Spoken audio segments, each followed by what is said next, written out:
Have you ever had a brilliant idea, a real game-changing feature, only to watch it just wither away in a ticket queue? If you're a developer, you know that feeling. And hey, if you're on the ops side of the house, you're probably drowning in those exact same tickets. So today, we're going to talk about how to break free from this ticket treadmill for good and build a self-service platform on AWS that actually empowers your developers and honestly transforms your entire engineering culture. Okay, let's just dive right in. This slide really lays out the two different worlds we're talking about, right? Over on the left, you've got that classic ticket-driven model. It's slow, it's manual, and let's be honest, it's a huge source of friction. But on the right, that's the self-service world we're aiming for. Infrastructure in minutes, totally automated, and it puts the power back in the hands of your developers so they can actually build and innovate. I mean, the difference is just night and day. So let's talk a little more about that friction. We like to call it the ticket treadmill. It's that feeling developers get when all they want to do is write some code, test an idea, but instead they're stuck in this bureaucratic holding pattern, just trying to get the basic tools to even start their job. And just look at this journey. It's just soul-crushing for any creative person. You have an idea, you're excited, you're ready to go. But first, you got to file that ticket. Then you wait, and you wait some more. Then you have this long back and forth trying to explain what you need. By the time you finally get the environment, that initial spark is just gone. The momentum is totally lost, and the business just missed an opportunity. But what if we could just scrap that entire process? Seriously, what if instead of a ticket, all a developer needed was a button? This is the core idea, the whole dream behind self-service, turning this ridiculously complex manual process into one simple, on-demand action. And this, right here, this is the goal. We're not just talking about getting a simple virtual machine. No way. We're talking about a complete, secure, compliant environment that's ready for real work, and it's provisioned almost instantly. It's all about making the right way the easy way. So, how does this new world actually work?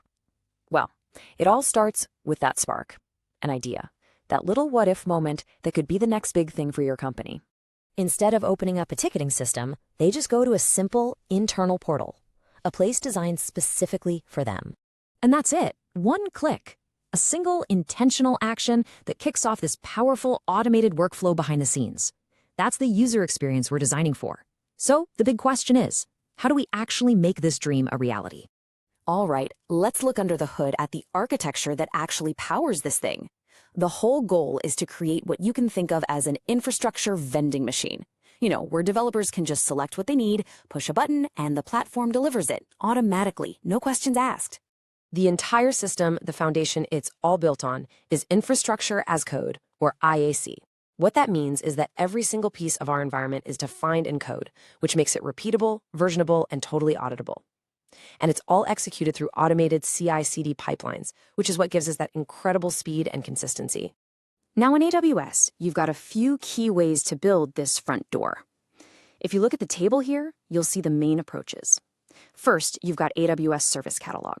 This is perfect for teams who are already deep in the AWS ecosystem.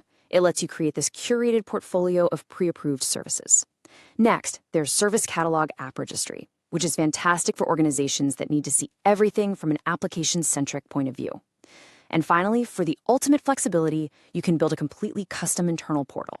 This gives you total control over the user experience, so you can tailor it exactly to your needs. So here's the crucial part.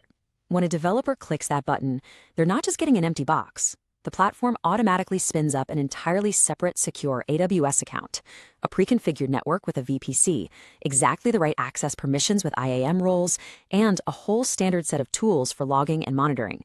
It's a complete, batteries-included environment, ready to go. Okay, I know what you're thinking. This is the part that makes everyone in security and finance a little nervous.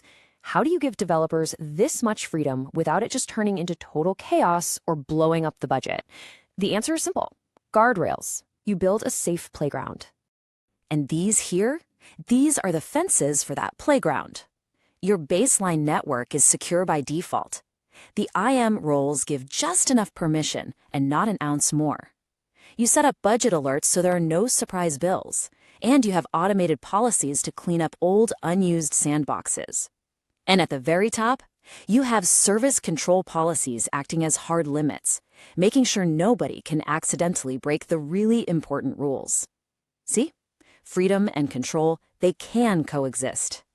So let's bring it all back to the people. What does this change actually feel like for the teams involved? It's a complete transformation of their roles and really of their day-to-day experience at work. This slide just sums it up perfectly. Before, your central ops team was, well, a bottleneck, a gatekeeper for innovation. But in this new model, they become a platform team, an enabler. Their whole job is to build the tools that make everyone else more productive. And that's the real win. When your ops team's success is measured by how fast other teams can go, innovation stops being the slow, gated process and it becomes fast and fluid. And this, right here, is the ultimate takeaway. This is not just a technical optimization to make servers appear a little faster. This is a cultural and organizational shift, and it's designed to remove friction and unlock the full creative potential of your engineering teams. That is the real business value. So as we wrap this up, this is the question I really want to leave you with. Building a self-service platform isn't about choosing between freedom or control. It's about designing a system that gives you both. Now, the specific dials you turn will depend on your organization, your culture, your needs, but the goal is always the same: empower your builders.